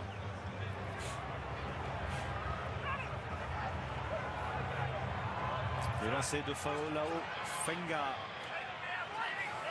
Nick Frost, ballon capté par les Australiens. Cette fois-ci, il n'est pas écroulé par les Anglais. Maintenant, il va falloir avancer, ce qu'ils ne parviennent pas à faire pour l'instant. C'est bien défendu par les Anglais. Très très bien défendu par le 15 d'Angleterre. Résultat, ils sont obligés de le sortir. Kerevi qui avance. Kerevi bloqué, stoppé par Owen Farrell, me semble-t-il. Hooper. C'était bien Owen Farrell. McDermott avec Matt Philippe. Cowan qui est là. C'est un plaquage, genou à terre. Pete Samu. Dans le sens, McDermott il a glissé. Ouais, le gros déblayage de Pete Samu qui permet aux Australiens de conserver le ballon et d'avancer, d'être stoppé à 1 mètre de la ligne. Les Australiens toujours maîtres du ballon. Et les Wallabies qui ont l'opportunité de revenir dans ce match. On ne voit plus le ballon. Non. La prochaine fois on pourrait le voir de l'autre côté de la ligne. Peut-être si Pete Samu parvient à passer. Non, avantage en cours. Matt Philippe avec Alaalatoa. Non, les Anglais résistent, les Anglais sont solides. McDermott, Lolesio, Kerevi. Il y avait Harris Hodge qui attendait le ballon, il n'a pas été servi. McDermott une nouvelle fois, toujours l'avantage en cours. Frost. 11e temps de jeu. Valentini, Lolesio, Corribiti allonge pour Pete Samu. Il est stoppé. Non, il a laissé le ballon dans l'air de jeu. Bien fait. Non, il y a touche. Donc on va revenir à la pénalité. Grosse défense de la part des Anglais, déjà sur le ballon porté. Et ensuite, lorsque les Australiens ont essayé de balayer. Ils leur laissent pas beaucoup d'ouverture, hein, les Anglais. Hein. On voit vraiment que les gars bougent beaucoup. Ils sont très bien organisés en défense, ça c'est sûr. Et c'est difficile de les battre très très vite à côté des points de rencontre. Qu'est-ce qu'ils choisissent? T'as pas en touche? Harris Hodge pour aller chercher la touche. S'ils s'en sortent sans prendre 2 points, les Anglais auront fait un pas vers la victoire. Il le sait, Cornelos. Et gros combat. On peut penser qu'ils seront fatigués aussi dans le dernier quart d'heure, les Anglais. C'est pas impossible. Regardez-les, ils tirent un peu la langue. Et là, tout à l'heure, c'était équivalent. Le temps de passer dans les 2 mètres. Là, ça a doublé pour les Australiens. Mais pour l'instant, pas de points marqués. Pas de points marqués par les Australiens en seconde période. Ballon pris par Matt Philippe. Avec Owen Dickey qui essaye. Nouveau droit tendu. Ils commettent beaucoup de fautes, les Anglais. Les Australiens vont-ils aller à dame pour marquer et revenir dans ce match? Peut-être McDermott. Là, il va mettre un carton si ça continue. Oui. Déblayage de Tola. Gus Bell. Michael Hooper qui se retourne. 1 mètre encore à parcourir pour les Anglais. Avec Alaalatoa. Le voici laissé. Non, c'est Fenga. C'est Fola Ofenga qui remet les Australiens dans le sens du jeu et du match. On va y venir et il semble que les Anglais soient fatigués. C'est vrai, c'est quand même un jeu d'usure. Hein. Ils défendent très bien dans un premier temps. Et puis là, ça fait 4-5 minutes qu'ils défendent. C'est ça, puisque tout à l'heure vous l'avez noté, ils avaient qu'une 20 dans les 22 mètres, et là tout d'un coup ils sont passés à presque 4 minutes. Alors, ça fait mal là, de défendre, parce que vous ne pouvez pas vous contenter d'arrêter le bonhomme, il faut vraiment le faire reculer. Et puis là, Fenga qui est allé chercher la zone de Owen Farrell et qui a fait reculer le centre anglais. Et la voici, elle est marrante cette vidéo de Fola Ofenga qui marque son 4e essai à l'occasion de sa 28e sélection. C'est vrai que la rentrée de Samu a mené de la puissance. Ils ont fait rentrer Alaalatoa, Bell, ils ont fait rentrer une première ligne neuve. Et peut-être que côté anglais, il va falloir, je crois que Hayes aussi est rentré en pilier, mais c'est transformé. Il n'y a plus que 4 points d'écart. Il n'y a plus que 4 points d'écart.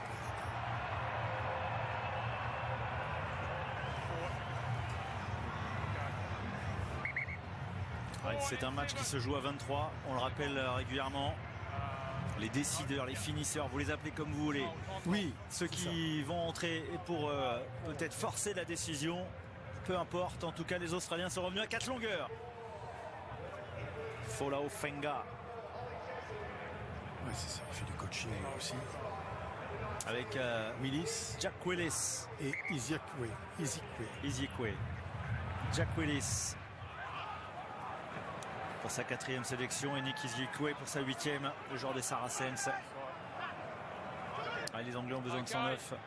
Oui, je pense que ça va, comme on dit souvent dans nos campagnes, ça risque de se jouer au niveau des avants là maintenant, parce que c'est l'équipe qui va avoir le plus de puissance destructrice, qui va arriver devant, qui va tenir le ballon, qui permettra de quelques ouvertures, parce que je ne pense pas qu'on voit beaucoup d'envolées fabuleuses sur 80 mètres. Je ne pense pas que ce soit le but du jeu là aujourd'hui, même si Koroibiti nous l'a montré. Alalatua marqué, touché à l'oreille. On sent. Sub, c'est qui rentre? 17. Time off, guys. Just got a sub. Ah oui, il faut qu'il sorte. Non? Pourquoi il a dit 17? Ah, peut-être à la place de Gus Bell.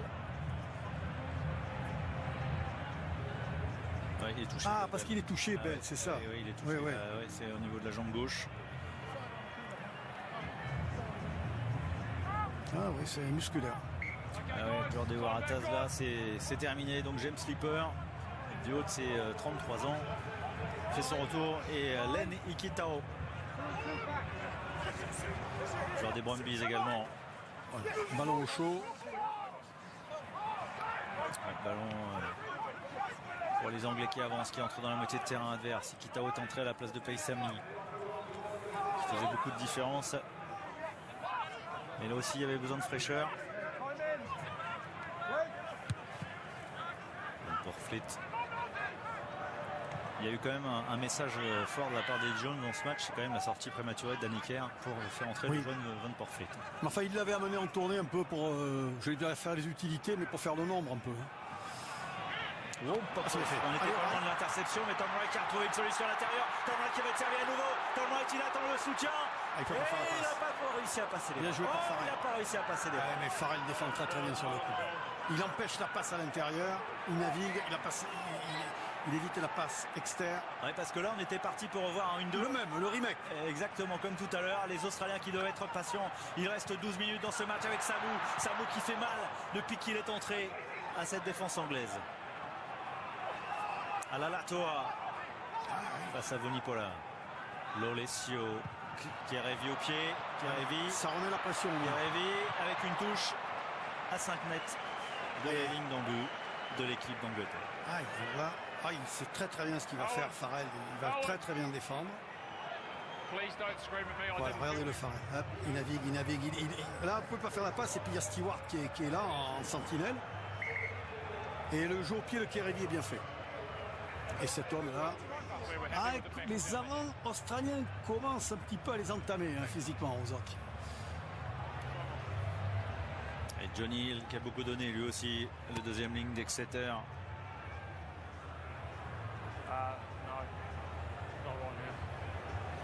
Bon, et puis ici, effectivement, les Irlandais ont terminé très fort physiquement leur tournée. On voit que les Anglais ont peut-être un peu plus de mal, mais ça tient au fait. Le championnat anglais, on joue plus. Voilà, bien joué, Nicolas. Très bien joué. 14, oui. C'est ça. C'est intéressant. Et les Français, on se rappelle l'an dernier en Australie, peut-être que si on avait moins joué aussi, peut-être qu'on aurait gagné la série. Les Irlandais, tout est fait pour l'équipe nationale. Mais ils le font bien. Ouais. En même temps, ils n'ont pas trop le choix. Ils ne peuvent pas organiser un championnat comme nous. Non, c'est impossible, Même dans le temps, je me rappelle, c'était que le championnat qui était intéressant, c'était leur championnat de province.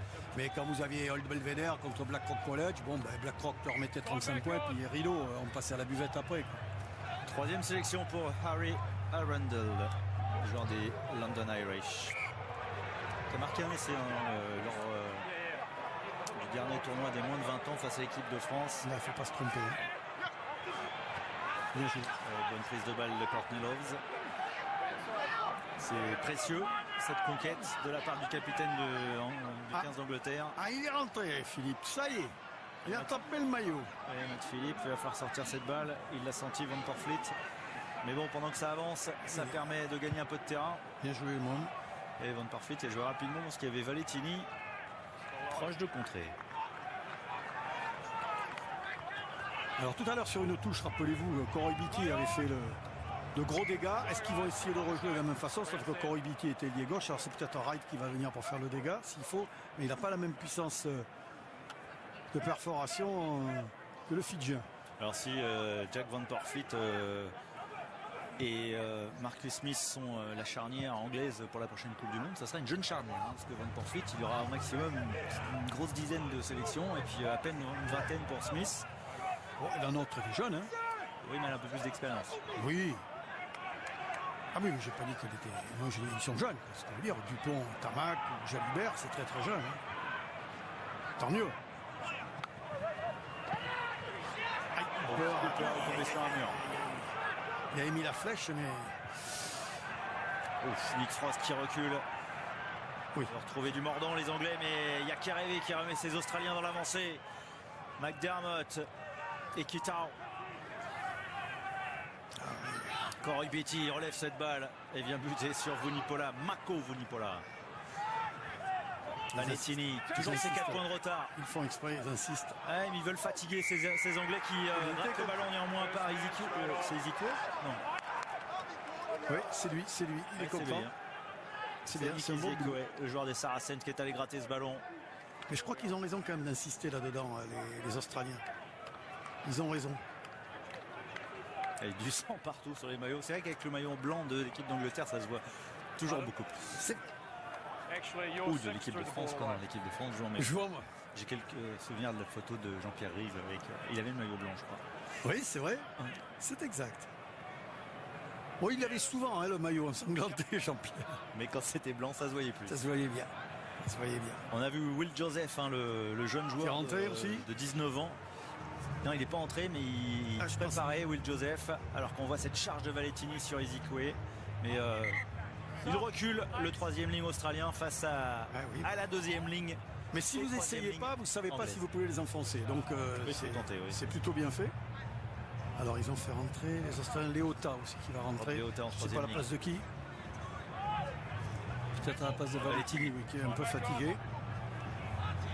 Et pourquoi il n'est pas Vunivalu? Moi j'aurais bien aimé le voir. C'est un ailier.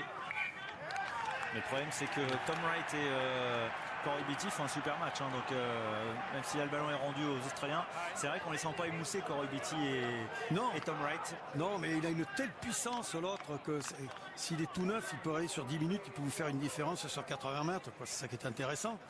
Mais bon, Dave Rennie connaît mieux l'affaire que moi. Il s'est dit, il connaît mieux son joueur. Ouais, parce que l'affaire, ça reste à prouver. Et la Toa toujours ouvert au niveau de l'oreille, mais bon.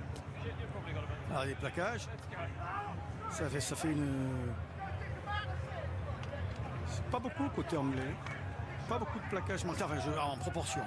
132 plaquages quand même contre 60. C'est-à-dire qu'ils ont quand même beaucoup plus ferraillé les Anglais que non ferraillé les Australiens. Mais pour l'instant, ce sont les Anglais qui mènent de 4 points. Les Anglais à 7 minutes d'une victoire pour la 2e fois de leur histoire lors d'une série de test match en Australie.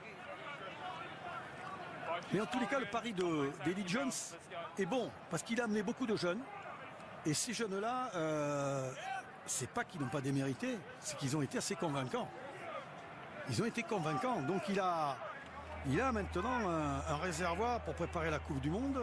Réservoir intéressant. Ouais, puis autant que eux, qui c'est qui reçoit? Nous, la France, on reçoit qui à l'automne?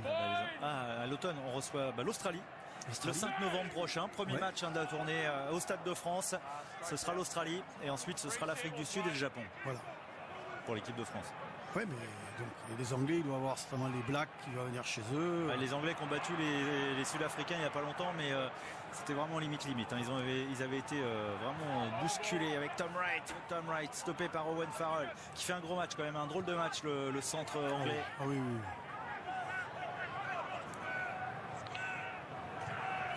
Michael Hooper, il est attendu par Mako Vunipola, qui a ralenti le ballon avec son expérience. Et Kitao, par exemple, pas avancé comme Paisami. Hooper, Lolesio, chassé, Slipper, c'est ballon main magnifique. Pas mal. Avec Tom Wright qui passe les bras. Samu va devoir revenir dans l'aire de jeu. Servi par Corey Beattie. Corey Beattie qui est là pour protéger en soutien. Michael Hooper. Lolesio. Kerevi. Le problème de ces longues sautées souvent, c'est que ça ralentit le jeu, mais ça permet d'avancer grâce à Fenga. Fenga, très frais. Matt Philippe.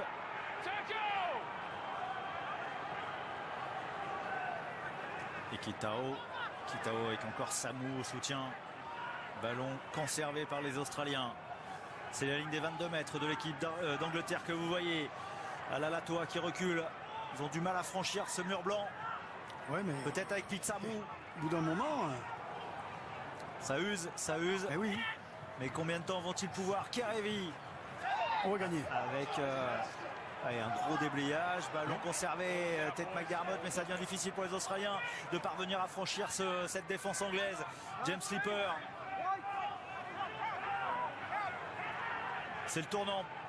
Sans doute le gros tournant de ce match. Si les Australiens marquent, ils pourraient aller gagner cette rencontre et cette série. Sinon, les Anglais auront fait un grand pas. 17e temps de jeu pour cette équipe australienne. Ballon conservé. Non! Ballon gagné par l'Angleterre. C'est peut-être le ballon du match. Gagné par le 15 de la Rose et par Luke Cowan-Dickey. Ah, c'est un jeu d'usure. Il y a des fois où c'est vous qui avancez, qui trouvez les différences. Et là, visiblement, la défense anglaise est plus forte, mieux organisée. Et il leur manque quelquefois à l'Angleterre, à l'Australie, il leur manque, vous savez, ce joueur qui est un peu plus grand et puis qui quelquefois va passer au-dessus de cette défense, va pouvoir libérer le ballon, ce que font très bien les frères Arnold par exemple. 18 ans de jeu, 2 minutes 13 de combat acharné des Australiens et de défense acharnée, encore plus peut-être de la part des hommes de Mako Vunipola et de l'équipe d'Angleterre. Mais les Anglais pour l'instant tiennent leur succès, tiennent la victoire dans la série et l'Europe est toujours au sommet du monde. Ah, ça fait plaisir. Même si Mako Vunipola a du mal à se relever. Le nombre de fois où c'est vrai que les équipes du Nord partaient en tournée et à chaque fois on revenait, pas eu de peau, l'Angleterre a été battue en Australie, la France a été battue en Afrique du Sud, l'Irlande a été battue en Nouvelle-Zélande. Maintenant c'est nous qui leur faisons subir. On leur fait subir ce qu'ils nous ont fait subir pendant des années. Alors, je ne préjuge rien pour la Coupe du Monde, c'est pas ça. Vunivalu. Voici Vunivalu qui n'est pas utilisé par Dave Rennie, qui range son frein. Il attend sa première sélection, lui qui a été international à 13 pour les Fidji. Il n'a toujours pas porté le maillot Wallaby. Lui qui est revenu à 15 alors qu'il a 26 ans. C'est la première fois depuis 7 ans, parce qu'il était à 13 depuis ses 18 ans. Et l'une des stars, parce que ça a été un des meilleurs marqueurs dès sa première saison. Meilleur marqueur la première saison, meilleur marqueur la deuxième saison. Enfin bref, le voici. Le voici, Vunivalu, l'ancienne star des Melbourne Storm, à 13. Franchement, vous voyez l'athlète, ça c'est un athlète. À quoi ça sert de 100 faire kilos, 3 minutes 92. Si vous voulez le voir à l'heure, il faut quand même lui donner du temps de jeu, parce que si ça se trouve, il va avoir un ballon, il va le faire tomber. Marquez, si ça se trouve, il peut traverser le terrain sur 80 mètres aussi.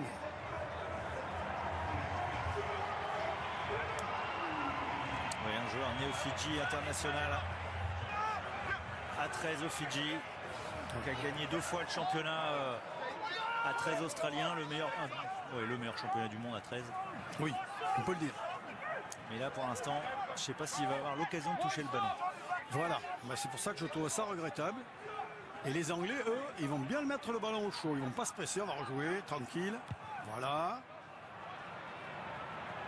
Et voici, premier ballon de Vunivalu. Non, il n'a pas pu s'en saisir. C'est Samu qui a mis la pression sur Marcus Smith. Ballon toujours anglais. Van Porfit par-dessus. Ce sera en touche. 80 mètres à remonter pour les Australiens. Il faut marquer un essai pour aller prendre l'avantage sur les hommes d'Eddie Jones que l'on voit ici.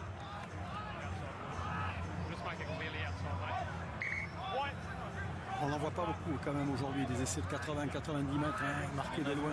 Avec les Blacks aujourd'hui. Oui, mais c'est pas la gagne. C'est ce que je veux dire. C'est pas aller le chercher à la dernière minute. L'essai de bout du monde, ça arrive pas tous les jours. L'essai de s'alourdir. initié par Saint-André dans nos 22 mètres à Auckland. McDermott, ouais, peut-être. Il va falloir que les Australiens fassent la même chose. Vunivalu qui accélère. Il a perdu ses appuis, précipité un peu, mais derrière, ballon relevé par Tom Wright. Tom Wright face à Jack Willis. Ballon conservé par les Australiens. Samu. Il va faire railler dans le ruck Vunivalu. Il ne faut pas aller en touche. Kerevi. Ballon resté dans l'air de jeu. Il flirte avec cette ligne de touche, les Australiens. C'est un plaquage, il faut relâcher. Voilà ce que vient de dire Paul Williams. Hooper avec Slipper. Il reste 60 mètres. Ouais, à partir d'un moment, il faut trouver un intervalle. Soit dans l'axe, soit au large. Kerevi, il a tellement donné déjà. Kerevi, on a senti qu'il n'avait pas tout à fait la même énergie. Le ballon est gagné par les Anglais. Le ballon est gagné par Johnny Hill et les Anglais à 40 secondes de la fin du match. Et les Anglais, la cuillère sur Van Portfleet, mais le ballon conservé par le 15 de la Rose. Les Anglais qui vont continuer ce superbe tableau de chasse de l'Europe avec Courtney Lawes. L'Europe au sommet du rugby mondial avec les Irlandais qui gagnent la série en Nouvelle-Zélande. Ce sont les Anglais qui sont en passe d'aller gagner celle en Australie. Avant peut-être. Avant peut-être le Pays de Galles en Afrique du Sud. C'est à 17h sur Canal+.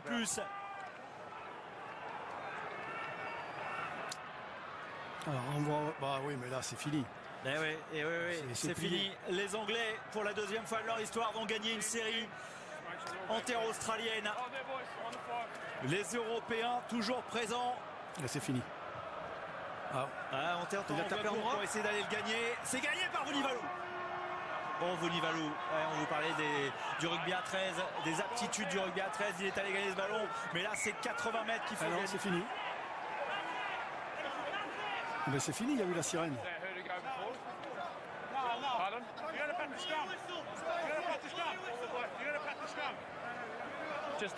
Attention, c'est pas oui, penalty scrum, j'ai entendu. Il ne sait pas si la sirène est arrivée avant. Full time. Ouais. C'est fini. C'est fini, c'est l'Australie qui s'impose.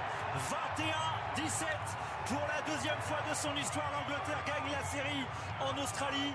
Pour l'instant, l'Europe reste sur le toit du monde.